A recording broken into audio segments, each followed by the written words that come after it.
share. I came into the world loving, with a need to express a full heart. I'm from East Texas, and I kind of grew up in a chaotic home. I didn't have an ideal childhood, so I oftentimes found refuge in nature and outside among the trees and grasses and flowers and ponds and all the wildlife and birds and everything that was in that environment. So they became my intimates growing up. I used to have a way to express big feelings by drawing in the dirt and arranging leaves and rocks and making up what I call my secret stories. And I thought of these marks that I would make as my own language, and that nobody else knew but me. Much to my mother's consternation, I used to love to go outside of our trailer home. There was nice white siding. There was always a mud puddle somewhere. And I would be in the mud, getting it on my hands, and then painting my secret pictures on the sidewalk. So, you know, my mother would tell my dad, and he'd come home from a long day's hard work, and he'd have to wash it off with a water hose. More mud for me. And, you know, the next day, I was delighted because I got a nice, clean space to So, yay! This is my my nature. This is my state of being, and it still is today. So I didn't grow up with being able to go to museums or galleries or see high art. I oftentimes pored over books with pictures and illustrations, and my mother had this ginormous white leather-bound Bible that was illustrated, had pictures in it, paintings. And I would just pore over that and look at and stare at the pictures and love them. And of course, my mother probably thought I was had an interest in religion. No, I was looking at the paintings. But when I got older and I got a chance to go to college and study art and saw paintings at museums, I really got a feeling of assurance, because especially the abstract expressionists, the colorists that I encountered, Kooning, Joe Mitchell, Monet, all those cats, I felt a feeling of belonging, probably maybe for the first time, because I recognized their language as my own. Which brings me to my practice in my studio. I started painting my figurative work probably in the late 90s. I've always been a working artist from now over 3 decades, and started out doing quick sketch portraits and traveled around the country doing that, and settled in Savannah, Georgia, where I started doing my figurative work. And it was kind of a continuation of my secret stories, only with figures. Me trying to figure out or make sense of relationships, to have a sense of connection. So this brings me to today, my show, A Heart in Hand. I want to start with a quote from the unknown craftsman. Every artist knows he is engaged in an encounter with infinity.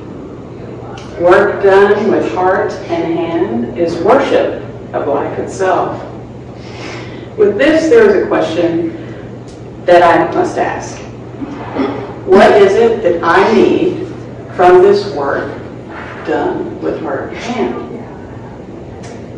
As an artist, I only really need three things: to know love, to give life to expression, and to be free to pursue both of those things. What I've come to know about love is that the only love that I've ever really known is the love that I give. The love that I pour into my family, into my work, wherever my heart takes me.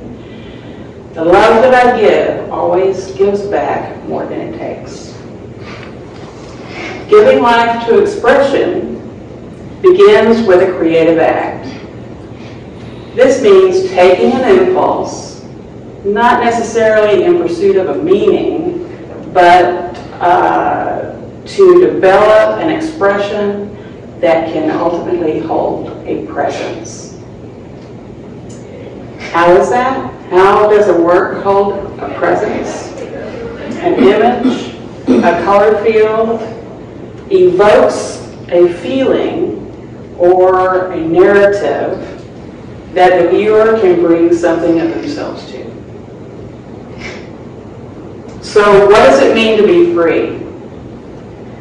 The need to be free begins with navigating one's own perceptions in order to overcome adversity.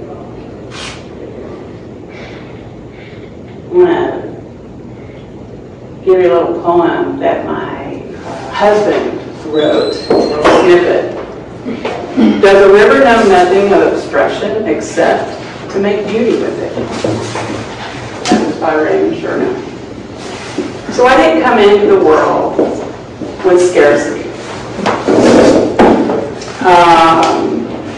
I was surrounded by those who were in the grips of it. So here me coming into the world loving, they couldn't see me. They could only see their scarcity. And so somehow I ended up carrying the burden of somebody else's idea of not enough. So you carry a thing until you can't carry it anymore, right? Especially if it's not yours. So you let go of the fear that's behind a thing like scarcity. You know, not enough money, not enough time, not enough space, not enough quiet, not enough love. Well, I've already ripped the mask off the not enough love thing because I know how to love. I came into the world loving. So when you let go of fear, it opens up more possibility.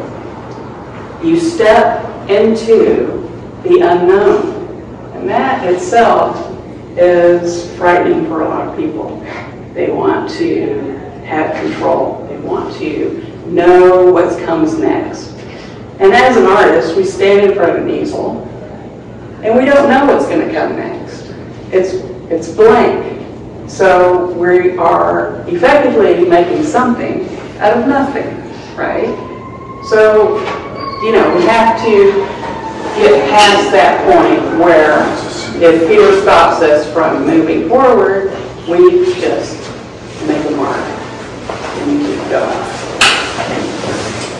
I say, consider the uses of uncertainty. Befriending uncertainty gives the gift of unlimited possibility. Uncertainty opens the door to that encounter with infinity.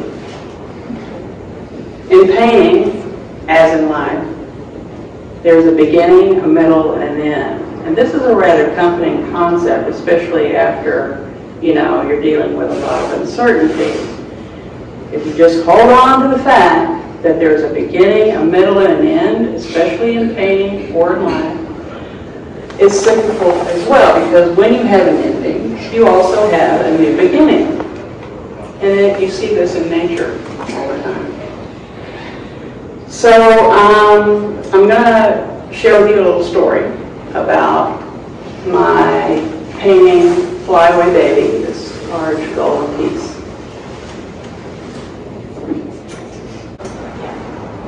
As I began each painting, I'm confronted by the blank canvas. A lot of people have trouble beginning. I don't have trouble beginning. I just think of myself as that child next to my treasure home. Yay! It's painting, right?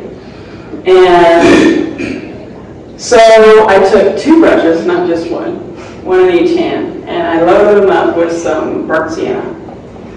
And I made some marks to just break up that white of the canvas. I knew that I needed to feel good today, that day that I started this painting, because I was having some difficulty in my life with my daughter at the time. And so I got out every yellow color that I could find. I got out all my cadmiums. I got out my raw sienna, my burnt sienna. I got out all my ochres, differing shades, and I started to make piles of paint in different tones of gold. And I started painting. It took about 2 or 3 days to build up the layers and the undulating tones of gold. So I'm here painting away, getting some energy going in my work with some marks. This arm gets tired, I do the other one. I just keep going. And so I ended up with this joyous gold field. And I had these 2 figurative looking columns on each side of the canvas, kind of polarized. Here I enter the middle of my painting. And the middle of my painting is usually where I get into trouble because I am suddenly gripped with fear. And I knew there were 2 reasons why I was gripped with fear. I knew I had a design problem. And something was going to have to change. And I also knew that as I felt the fear, which usually grips me about here, I felt some sorrow in my heart. And I knew I had to get rid of the fear, I get past the fear, in order for the sorrow to come up and out. But then I was like, wait, if I let sorrow into this joyous gold field, I might lose it. Right. So I knew I had to take the step because the painting won't wait. Okay, the painting says, okay, the paint's drying, let's get going. So I started. I knew I had to bring out those figures. So I started on one on the right, which is the one you see. And she has this gesture. And I'm thinking, what does this mean, this gesture? Is she pleading? I don't know. So I left it, and I thought about it. And I thought, well, maybe if I broke down parts of this other figure and kind of left parts and see what happens. So I'm looking at the painting while I'm trying to get gold paint on my brush, and I accidentally swept across some purple. And I didn't know it. And I threw it up there. Oh, crap. Oh, I didn't say crap.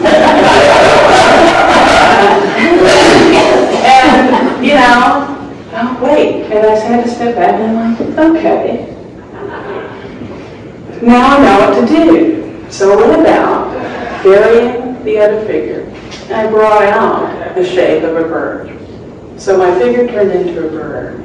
It's kind of like Picasso. He was a master at this. He would be like, he would draw a dove, and then it would turn into a bull, and then it would turn into a man, and it would turn into some flowers. He would do that. He would shape things across the canvas. This is the kind of way that I like to try to build a presence. So suddenly, I brought out the figure of the mother because I then instantly knew what this meant. She's letting go. She's letting go of some heartache. And I still kept that joyousness of that gold in the field. So I'm suddenly at the end of my painting, and the painting says, yes. Whenever I finish a painting, I get an overwhelming sense of well-being. And I still get a sense of well-being looking at it. It makes me feel good because I have managed to encapsulate both joy and sorrow in the same painting. And I'll share with you a little poem by Gibran. Now, I'm trying not to cry because whenever I need a good cry, I read Gibran or Ruby, and then I'm a mess. But I'll try not to do it. You know. So I'm going to read this to you. And I think it encapsulates my painting perfectly. Your joy is your sorrow unmasked, and the self-same well from which your laughter rises was oft-time filled with your tears. And how else can it be? The deeper that sorrow carves into your being, the more joy you can contain. Oh, I made it. So much better now.